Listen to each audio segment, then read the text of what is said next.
To make more sense of the laws and regulations coming into effect, CGTN's current affairs commentator Einar Tangen joins us from Beijing. Einar, let's begin with this waste and recycling. This new law is really affecting other countries, and China is dealing with its own trash and recycling issue. Was this a long time coming? Oh, absolutely. I mean, you've seen a number of laws which are concentrating on the environment, and here in China that go into effect. They're changing the way the revenues are garnered in terms of environmental fees and things like that, more going to local governments to give them more incentive to crack down. They're cracking down on, as you said earlier, on water pollution. This is a natural one. China cannot be a repository for the rest of the world's waste unless it can be used in some fashion. You know, the obvious solution here is to increase the amount of basically a recycled deposit on plastic to make sure that this process can be done. There are all sorts of technologies out there that can take plastic feedstock and turn it back into fuel and other plastics, but it's just a question of cost.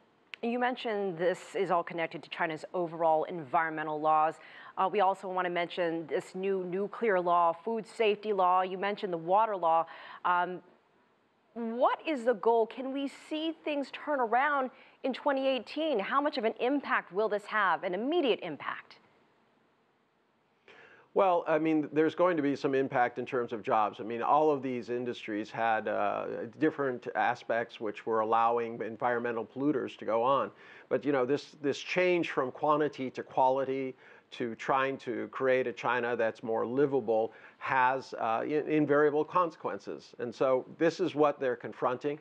It's going to be more of an issue about how do you replace these jobs, how do you take things that were pollution and upgrade them. This is whether it's imposing new fines to make sure people are in compliance, or coming up with new processes so that you can actually take some of these problems and make them into solutions. Let's turn to the economy. Some further reforms ahead and some updates to laws in 2018 regarding small and medium enterprises, also defining bribery, unfair competition. What is hoped or expected? What is the goal of all this?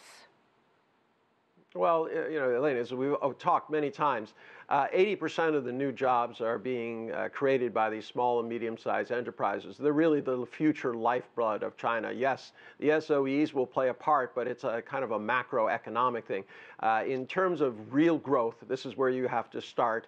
And also, if you're going to encourage any kind of new technology, innovation, this is the hotbed. So you're not going to only see changes in terms of the laws and regulations, but also in terms of finance. The Chinese government is very concerned that its current banking and finance infrastructure is not addressing it.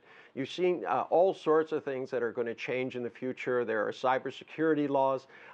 They announced last week how they're going to start a pilot project that allow people to use their WeChat, a very popular platform here in China, as basically a virtual ID, a government ID. But at the same time, they cut down on how much you can spend on there to make sure that people aren't abusing it for other purposes. So you're going to see this kind of slow, gradual, crab-like movement, which is typical of the Chinese government, as they explore what kind of policies actually work and what can help them address the problems as they go forward.